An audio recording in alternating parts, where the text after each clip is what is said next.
Hello दोस्तों, तो स्वागत है आज की हमारी इस वीडियो में। आज हम लोग जानेंगे एपीकल्चर के बारे में। एपीकल्चर होता है मधुमक्खी पालन। मधुमक्खी पालन यानी कि शहद मधुमक्खी किसे कहते हैं, तो एसपीपी को कहते हैं। शहद मधुमक्खियाँ किस गण से संबंधित होती हैं या फाइलम से संबंधित होती हैं? तो फाइलम होता है आर्थ्रोपोडा, वर्ग होता है कीट, गण होता है हेमिनोप्टेरा, परिवार होता है एपीडी, जीनस होता है एपिस। और मधुमक्खी को पालने के विज्ञान को कहते हैं मधुमक्खी पालन कहा जाता है। नाबार्ड 2019 के अनुसार भारत में मधुमक्खियों की कुल 7 प्रजातियां मौजूद हैं। इनमें से 6 प्रजातियां हैं स्वदेशी और एक एपिस मेलिफेरा विदेशी प्रजाति। मधुमक्खी की 7 प्रजातियों में से केवल 4 प्रजातियां ही को व्यावसायिक रूप से पाला जाता है। रानी मधुमक्खी अंडे देने के लिए जिम्मेदार होती है। श्रमिक बांझ मादा निषेचित अंडों से जन्मी होती है। ठीक है। और ड्रोन नर कीट, नर मधुमक्खियां निषेचित अंडे देती है। मधुमक्खी पालन या सामाजिक कीट है। सभी जातियों एक कॉलोनी में रहती हैं। ठीक है। निषेचित अंडों का उत्पादन मादा जैसे रानी और कार्यकर्ता, ठीक है, उत्पादित होते हैं। लेकिन प्रचुर मात्रा में रॉयल जेली खिलाने से रानी उपजाऊ होती है जबकि श्रमिक होते हैं। अनिषेचित अंडों से उत्पन्न बांझ नर ड्रोन होते हैं। एकमात्र प्रजनन जातियां रानी और ड्रोन हैं।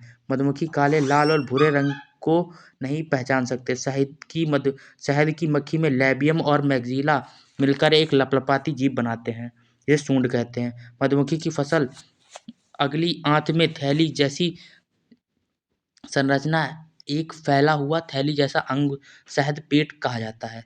तरल भोजन और अमृत रूपांतरण यानी शहद जहाँ बनता है भंडार होता है। श्रमिक को लार ग्रंथि इन्वर्टेज एंजाइम का स्राव करती हैं जो कम करता है फसल में अमृत के सुक्रोज से शह लेकर शहद के लेवलोज और डेक्सट्रोज तक। ठीक है, यहाँ पे बनते हैं। 10 जोड़ी कार्यात्मक स्पाइरकल्स मौजूद हैं। चारा खाने का अर्थ है मधुमक्खी द्वारा पराग और अमृत का संग्रह। यानी अमृत क्या होता है? अमृत होता है शहद। अमृत को यहाँ पे शहद कहा गया। रानी मधुमक्खी फेरोमोन उत्सर्जित करती है जिससे क्या होता है, नर नर क्या होता है उनकी तरफ आकर्षित होता है। ठीक है। मधुमक्खी जहाँ से रस लाती है शहद का, मधुमक्खी विभिन्न प्रकार के पौधों से रस और पराग इकट्ठा करती है जिन्हें मधुमक्खी वनस्पति या मधुमक्खी चारा या मधुमक्खी चारागाह या अमृत और पराग के रूप में जाना जाता है। ठीक है। पौधे ब्रीडर कॉलोनी क्या होती है देखते हैं। माँ रानियाँ का चयनित स्टॉक जिसमें से नई रानियाँ पाले जाते हैं। ब्रूड क्या होता है? वयस्क उद्भव यानी अंडा लार्वा से पहले मधुमक्खियों के विकास के चरण और प्यूपा। ब्रूड चैम्बर क्या होता है? ब्रूड के पालन पोषण के लिए उपयोग किया जाने वाला चैम्बर। कंघी क्या होती है? हेक्सागोनल मोम कोशिकाओं से बनी होती है जिसका उपयोग शहद के संग्रहित और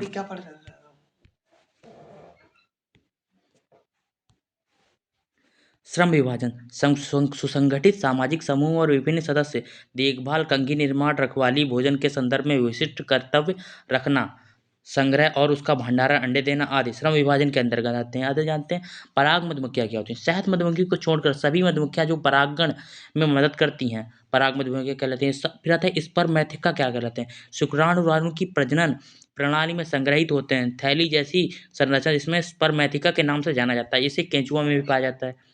सुपर क्या होता है? यह वह कक्ष होता है जहाँ मधुमक्खी अधिशेष शहद जमा करती हैं। सुपर शेड्यूल का कहलाता है, जानते हैं। एक कॉलोनी में असफल रानी का प्राकृतिक प्रतिस्थापन स्पेरडेसियोर कहलाता है। वैवाहिक उड़ान का मक्खियों की विवाह उड़ान के रूप में भी जाना जाता है। ठीक है। वैवाहिक उड़ान को विवाह उड़ान भी कहते हैं। झुंड कॉलोनी के गुणन की प्राकृतिक विधि जिसमें आधा या 2/3 कॉलोनी के सदस्य एक नई कॉलोनी बनाने के लिए नई जगह पर चले जाते हैं। जब रानी होती है पदार्थ एक निश्चित स्तर से नीचे गिर जाते हैं। या झुंड बनाकर रखना मधुमक्खी का एक ऐसा व्यवहार है जो मधुमक्खियों को आने के लिए प्रोत्साहित करता है। कॉलोनी में भीड़ भाड़ से राहत पाने के लिए बड़ी संख्या से में छत्ते से बाहर निकाले। फरार का मतलब जब पूरी कॉलोनी जगह छोड़कर अलग चली जाए, यानी दूसरी जगह पर चले जाए। रॉयल जेली का उत्पादन हाइपोफैरेंजियल ग्रंथियों में होता है जिसे नर्स द्वारा निर्मित किया जाता है। ठीक है। रॉयल जेली किससे बनाई जाए? नर्स मधुमक्खियाँ बनाती हैं। मधुमक्खियों का या 2 सप्ताह की उम्र में लाया जाता है और इन रानी लार्वा और बच्चों को खिलाया जाता है। ठीक है। पुष्प निष्ठा क्या होती है? मधुमक्खी स्वयं को पराग और अमृत यानी शहद कहा गया यहाँ पे, शहद के एकल स्रोत तक सीमित रखते हैं। भोजन उपलब्ध होने तक शहद प्रवाह का मौसम, जब अधिशेष खाद्य स्रोत उपलब्ध होते हैं। अभाव काल, जब भोजन की कमी पाई जाती है। अमृत से भरपूर पौधे इमली, नीम, नीलगिरी, पोगोमिया, करंज, ठीक है, अमृत से भरपूर पौधे। पराग समृद्ध पौधे कपास, ज्वार, मक्का, बाजरा।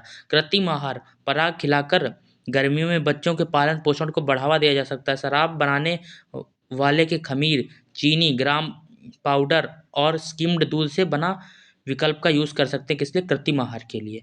10:10:1:1 में इनको मिलाया जाता है और फिर क्या किया जाता है? बच्चों को खिलाया जाता है मधुमक्खी के। फिर आता है स्पर्डियोर रानी। जब बूढ़ी रानी अब पर्याप्त अंडे देने में असमर्थ होती है तो वह अंडे देती है। स्पर्डियोज या सेकेंडरी क्वीन केवल ड्रोन उभरते हैं द्वारा प्रतिस्थापित किया जाता है। रिमूवल की खोज के बाद आधुनिक मधुमक्खी पालन संभव हो सका। फ्रेम हाइव 1891 में रेव एल लेग्रोस्ट्रोथ द्वारा, जबकि भारत में लोकप्रिय हाइव था रेवर फादर द्वारा प्रस्तुत किया गया। 1919 में न्यूटन, तमिलनाडु। मधुमक्खी अपने तापमान में 32 से 35 डिग्री सेल्सियस के बीच नियंत्रित करती है, ठीक है। मधुमक्खी का छत्ते का तापमान क्या होता है? 32 से 35 डिग्री सेल्सियस के बीच होता है। मधुमक्खियों द्वारा परागण को माय लेटोफिली के नाम से भी जाना जाता है। मधुमक्खी में शर्करा 78% होती है। मधुमक्खी के विशिष्ट घनत्व कितना होता है? 1.34 से 1.44 ग्राम सीसी। शहद के कुछ उपयोग इस प्रकार हैं। भोजन, शहद एक पौष्टिक भोजन है जो ऊर्जा और विटामिन से भरपूर है। औषधियाँ, इसका उपयोग आयुर्वेदिक और यूनानी दवाओं में वाहक के रूप में किया जाता है। यह एक के रूप में कार्य करता है। रेचक और सर्दी, खांसी और बुखार से बचाता है हमको शहद। इसका उपयोग धार्मिक समारोह में किया जाता है। इसका उपयोग मादक पेय और सौंदर्य लोशन बनाने में किया जाता है। एक अन्य महत्वपूर्ण उपयोग जीवाणु संवर्धन बनाने के लिए वैज्ञानिक अनुसंधान में इसका प्रयोग किया जाता है। यानी किसी चीज़ को अधिक समय के लिए रखने के लिए भी हम शहद का उपयोग करते हैं। इसका उपयोग कुछ कीड़ों के लिए जहरीला चारा बनाने के लिए भी किया जाता है। स्पीसीज ऑफ हनी बी, यानी कि हनी बी की कितनी स्पीसीज होते हैं जानते हैं? रॉक बी, जिसका साइंटिफिक नेम क्या होता है? एपिस डॉर्साटा। लिटिल बी, इसका साइंटिफिक नेम क्या होता है? Apis flora.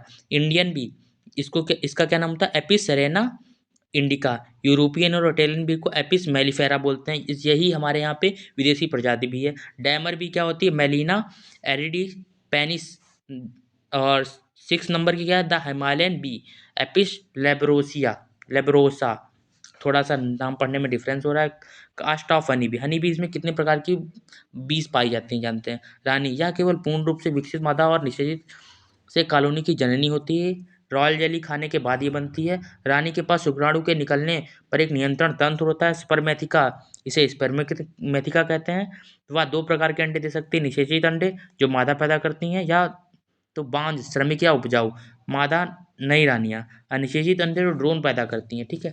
वह अपने जीवन काल में केवल एक बार हवा में ड्रोन के साथ संभोग करती, जिसे कहा जाता है वैवाहिक उड़ान कहते हैं, और छत्ते में अंडे देने के लिए बच जाती है। संभोग के तुरंत बाद पुरुष, यानी कि जो ड्रोन होता है, कि शुक्राणु का भंडार उसके जीवन भर के लिए संरचित रहता है। थैली जैसी संरचना समय, यानी उसके शरीर में स्पर्मेथिका उसे खींचती है। रानी निषेचित या अनिषेचित अंडे दे सकती है, जैसा कि श्रमिक मधुमक्खी उसे संकेत देती हैं। निषेचित अंडे श्रमिक और यौन मादाओं या संभावित रानियों का जन्म देती है, और अनिषेचित अंडों से ड्रोन कम हो जाते हैं। एक एपिस मेलिफेरा रानी प्रतिदिन 1500 से 1800 अंडे देती है। सक्रिय ब्रूड फलन का मौसम, और एपिस सेरेना क्वीन प्रति 500 से 800 अंडे देती है। रानी पदार्थ आदि पर्याप्त मात्रा में मौजूद हो तो झुंड को रोकते हैं, और कॉलोनियों को पलायन, श्रमिकों में अंडाशय के विकास को रोकना और बनाए रखना कॉलोनी सामंजस्य है। श्रमिक क्या करते हैं? देखिए, श्रमिक अपूर्ण महिलाएं होती हैं, वे संभोग करने में असमर्थ होती हैं, ठीक है। हालांकि अंडे देना शुरू कर सकते हैं यदि कोई कॉलोनी लंबे समय तक रानी रहित बनी रहती है, तो बिछाने तो हो सकता है ऐसा। श्रमिक कॉलोनी में सबसे उपयोगी कार्य करते हैं। ये निषेचित अंडों को विकसित बांझ मादा है, लेकिन कारण बांझ रहती हैं, ठीक है। रॉयल जेली के अनुप्रदकरण, इन एक कॉलोनी में इनकी संख्या हजारों में होती है। श्रमिकों के कर्तव्य में शामिल है छत्ते की सफाई, लार्वा का खिलाना, पालना, आवश्यकता पड़ने पर रानी कोशिकाएं, छत्ते को हवादार बनाना, छत्ते के प्रवेश द्वार को की रक्षा करना, मधुमक्खियों के स्राव करना, मोम छत्ते का निर्माण, रस का इकट्ठा करना और उसे शहद में बदलना, संग्रह करना, पराग पानी और प्रोपोलिस से रॉयल जेली का पूर्व पचा हुआ भोजन तैयार करना, रानियों और युवा लार्वों को खाना खिलाना, एक नए घोंसले के साथ स्थान की तलाश करना, झुंड कर्मचारियों को भी खाना भी खिलाते हैं, लेकिन जब जरूरत नहीं होती तब इन्हें खाना दिया जाता है, ठीक है। छत्ते से बाहर फेंक दिया जाता है, नहीं तो उनको छत्ते से बाहर। श्रमिक वयस्क का जीवन काल केवल 6 सप्ताह होता है। पहले 3 सप्ताह घरेलू कार्य करते हैं और 3 सप्ताह चारा उगाना, एक संरचना बनाकर परागकण संग्रह करना। पैरों को टीबिया जैसे पराग टोकरी या कार्बिकुला के नाम से जाना जाता है, जो जो कि परागकण संग्रह करते हैं। ड्रोन क्या होता है? अनिषेचित अंडों से विकसित होते हैं। ड्रोन ना तो छत्ते के अंदर कोई कर्तव्य निभाते हैं और ना ही वह भोजन एकत्र करते हैं। प्रत्येक ड्रोन को 3 से 4 श्रमिक मधुमक्खियां भोजन देती हैं। एक उपनिवेश पालन पोषण का कार्य करते हैं, यानी कि उपनिवेश बनाते हैं, यानी कि जब इनकी जरूरत होती है तब इनको उड़ाया जाता है और ये रानी मधुमक्खी का संभोग करते हैं और उसके बाद इनको ये खुद मर जाते हैं। भारतीय मधुमक्खी ड्रोन के जीवन काल 2 महीने है। ठीक है। मधुमक्खी का नृत्य, वैकल नृत्य करती हैं, अर्धवृत्त नृत्य या भोजन की दिशाओं को इंगित करती हैं। ठीक है। गोल नृत्य क्या होता है? यदि भोजन का स्रोत पास में है तो घेरे में नृत्य करती हैं। तो इसके लिए KR फ्रिस्क और एंटी लॉरेंज को योगदान के लिए 1973 में नोबेल पुरस्कार भी मिला था। वैगल नृत्य क्या होता है? माध्यम से मधुमक्खी के संचार की भाषा का अनुवाद करना कर किया था इन्होंने। फिर आता है कंपोजिशन ऑफ हनी। हनी में क्या क्या मिलता है देखते हैं। फ्रक्टोज मिलता है 41%, ग्लूकोज मिलता है 37%, ग्लूकोज सुक्रोज मिलता है 5%, मॉइस्चर मिलता है 17 से 20%। Composition of royal jelly, royal jelly में देखते हैं क्या क्या होता है। प्रोटीन होता है 18%, कार्बोहाइड्रेट होते हैं 8 से 18%, लिपिड होता है 2 से 6%, विटामिन होता है बी कॉम्प्लेक्स। ठीक है। मधुमक्खियों के रोग कौन कौन से होते हैं? एक्रिन रोग घुन के कारण होता है। नेसोमा प्रोटोजुअन रोग है। अमेरिकी फाउल नस्ल जीवाणुओं द्वारा होता है। यूरोपीय बैमाइन नस्ल जीवाणु द्वारा हुई होता है। चारकी बुग रोग कवक द्वारा होता है। पथरी रोग कवक द्वारा होता है। सैक रोग वायरल द्वारा। विषाणु जनित रोग जैसे थाई सैक ब्रूड कहते हैं, यह एक प्रमुख बीमारी है जो अधिकतर भारतीय मधुमक्खियों में पाई जाती है। ब्रूड प्यूपल मर जाता है, लेकिन अनिसल अवस्था में संक्रमित लार्वा पीला पड़ जाता है और फिर भूरे रंग का हो जाता है। बाद में यह काला पड़ जाता है, जिसके परिणाम से मृत्यु हो जाती है। ठीक है। मृत लार्वा प्री प्यूपा ब्रूड कोशिकाओं में सूखकर लूज स्केल बनाता है और मृत पूर्व प्यूपा थैली जैसी संरचना में बदल जाता है। प्रेरक वायरस थाईसैक स्ट्रेन वयस्कों में कई गुना बढ़ जाता है, जो वायरस फैलाता है। लार्वा बहती नर्स मधुमक्खियों को इस बीमारी का कारण माना जाता है। नर्स जो मधुमक्खियां होती हैं इनको इस बीमारी का कारण माना जाता है। ठीक है। आगे चलते हैं। जीवाणु जनित रोग, ये क्या है? America foul brood. यह बीमारी दुनिया के समशीतोष्ण और उपोष्ण कटिबंधीय क्षेत्रों में होती है। बेसिलस लार्वा रोगों को प्रेरक एजेंट है। भारत में एपिस सेरेना इंडिका द्वारा सिंह द्वारा 1961 में बनाई गई, लेकिन कोई घटना नहीं हुई। देश में इसकी स्थापना के बाद एपिस मेलिफेरा पर देखा गया, इसको एपिस मेलिफेरा देखा गया। ठीक है। और फिर आता है यूरोपीय फाउल ब्रूड, ये भी किसका रोग है? जीवाणु जनित रोग है।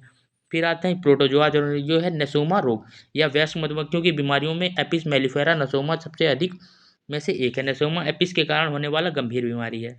आगे देख सकते हैं आप, संक्रमित मधुमक्खियों के पंख अलग हो जाते हैं। प्रवाहित मधुमक्खियां केवल थोड़ी देर तक उड़ने और छलांग लगाने की कोशिश करेंगी। संक्रमित मधुमक्खियां निचले बोर्ड पर और छत्ते के सामने पाई जाती हैं। आंतरिक लक्षणों में नीला नरम सूजा हुआ और फीके भूरे सफेद रंग का दिखाई देता है। सूक्ष्म अध्ययन के से गीले दोनों में नसोमा बीजाणुओं की उपस्थिति का पता चलता है। नियंत्रण कैसे कर सकते हैं इसका? 45.5 ppm लीटर चीनी के घोल पर एटकॉन एम से उपचार साप्ताहिक अंतराल पर करने से रोग पर प्रभावी नियंत्रण मिलता है। ध्वनि उपचार भी प्रभावी रहता है। मधुमक्खी के कण जानते हैं? मधुमक्खी ये एपिस बुंडी है। ठीक है। ये घुन जानते हैं? या वयस्क मधुमक्खी को एक अंतर परजीवी घुन होता है। एकीकरण की भारत में एकीन एकरीन की भारत से पहले बार रिपोर्ट 1957 में सिंह द्वारा एपिस सेरेना इंडिका पर की गई थी। उपनिवेश क्या होता है? घुन घुन पहले वक्षीय स्पाइरिकल की श्वास नली को संक्रमित करते हैं, जहां वे चूसते हिमोलिम्फ चूसते हैं। ठीक है। अब आते हैं, ये सब तो अब तो जानते हैं। आगे हैं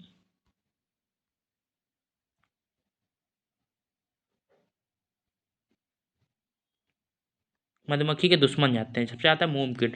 मोम कीट क्या होता है? गैलेरिया मोलिना मधुमक्खी का सबसे गंभीर दुश्मन है। उपनिवेश क्या होता है? बड़ा मोम कीट भूरे भूरे रंग का होता है, जिसकी लंबाई 10 से 18 मीटर mm होती है।